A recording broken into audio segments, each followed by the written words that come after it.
ಮುಖ್ಯಮಂತ್ರಿ ಸಿದ್ದರಾಮಯ್ಯನವರ ಪರಮಾಪ್ತರು, ಅವರ ಸಂಪುಟದ ಹಿರಿಯ ಸಹೋದ್ಯೋಗಿಗಳಾಗಿರ್ತಕ್ಕಂಥ ರಾಜಣ್ಣ ಅವರು ಸಂಪುಟದಿಂದ ವಜಾ ಮಾಡುವಂತಹ ಘೋರ ಅಪರಾಧವನ್ನು ಏನು ಮಾಡಿದ್ದಾರೆ ಅಂತೇಳಿ ರಾಜ್ಯದ ಜನತೆ ಇವತ್ತು ಕೇಳ್ತಾ ಇದ್ದಾರೆ. ಸಂಪುಟದಿಂದ ವಜಾ ಮಾಡ್ತಕ್ಕಂಥ ಘೋರ ಅಪರಾಧ ಏನು ಮಾಡಿದ್ದಾರೆ, ಅಂತ ಮಹಾ ತಪ್ಪನ್ನು ಏನು ಮಾಡಿದ್ದಾರೆ ರಾಜಣ್ಣ ಅವರು. ಇದು ರಾಜಣ್ಣ ಹಿರಿಯ ಸಚಿವರ ಏನು ಸಂಪುಟದಿಂದ ವಜಾ ಆಗಿದೆ, ಇದು ಕೇವಲ ಕಾಂಗ್ರೆಸ್ ಪಕ್ಷದ ಆಂತರಿಕ ವಿಚಾರ ಅಲ್ಲ. ಇದು ಸದನದಲ್ಲಿ ಇದ್ರ ಬಗ್ಗೆ ಚರ್ಚೆ ಆಗಬೇಕಾಗ್ತದೆ. ಯಾವ ಕಾರಣಕ್ಕೋಸ್ಕರ ಅವರನ್ನ ಸಂಪುಟದಿಂದ ಕಿತ್ತು ಬಿಸಾಕಿದ್ದಾರೆ ಇವತ್ತು.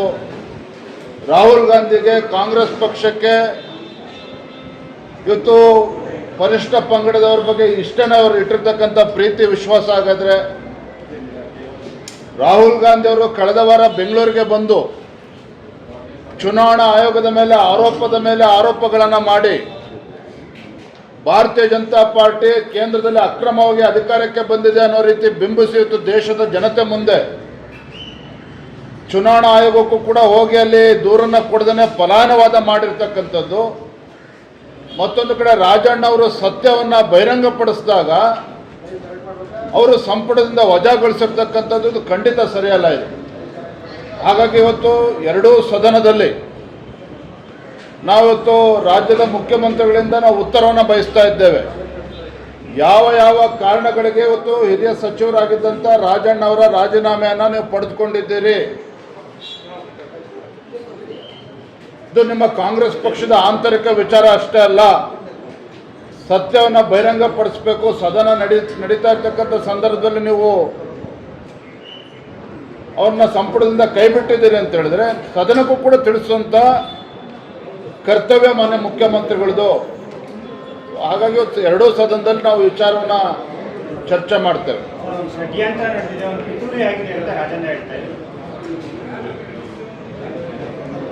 ರಾಜಣ್ಣ ಅವರ ಹೇಳಿಕೆಯನ್ನು ನಾನು ಗಮನಿಸಿದ್ದೇನೆ. ಷಡ್ಯಂತ್ರ ಪಿತೂರಿ ಸಂದರ್ಭ ಬಂದಾಗ ತಿಳಿಸ್ತೇನೆ ಅಂತ ಹೇಳಿದ್ದಾರೆ.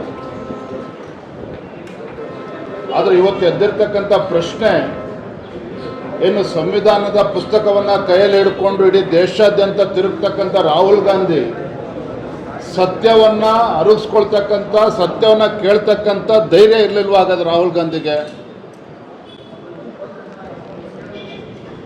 ಒಬ್ಬ ಪರಿಷ್ಠ ಪಂಗಡಕ್ಕೆ ಸೇರಿರ್ತಕ್ಕಂಥ ಒಬ್ಬ ಹಿರಿಯ ಸಚಿವರನ್ನು ನಡೆಸ್ಕೊಳ್ತಕ್ಕಂಥ ರೀತಿನ ಇವತ್ತು ಕಾಂಗ್ರೆಸ್ ಪಕ್ಷ ಹಾಗಾದ್ರೆ ಯಾವ ಬಾಬಾ ಸಾಹೇಬ್ ಅಂಬೇಡ್ಕರ್ ಬಗ್ಗೆ ಉದ್ದುದ್ದ ಭಾಷಣ ಬಿಗಿತಾರೆ ಕಾಂಗ್ರೆಸ್ ಪಕ್ಷದವರು, ಇವತ್ತು ರಾಜಣ್ಣ ಅವ್ರ ಬಗ್ಗೆ ನಡ್ಕೊಂಡಿರ್ತಕ್ಕಂಥದ್ದು ಸರಿನಾ ಅಂತೇಳಿ ಇವತ್ತು ಇಡೀ ರಾಜ್ಯದ ಜನ ಪ್ರಶ್ನೆ ಮಾಡ್ತಾ ಇದ್ದಾರೆ.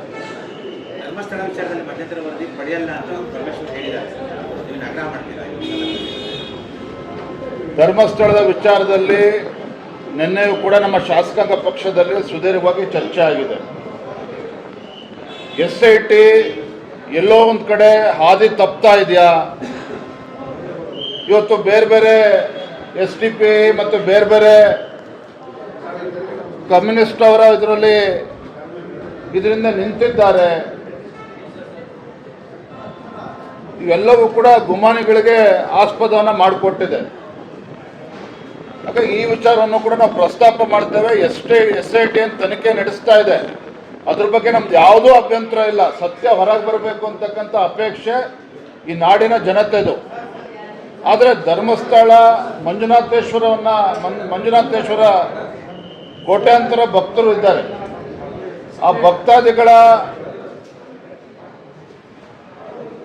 ಅವ್ರಿಗೂ ಕೂಡ ಒಂದು ಘಾಸಿ ಆಗ್ತಕ್ಕಂಥ ನಿಟ್ಟಿನಲ್ಲಿ ಇವತ್ತೇನು ಕೆಲವು ಚಟುವಟಿಕೆಗಳು ನಡೀತಾ ಇದ್ದು ಖಂಡಿತ ಸರಿಯಲ್ಲ.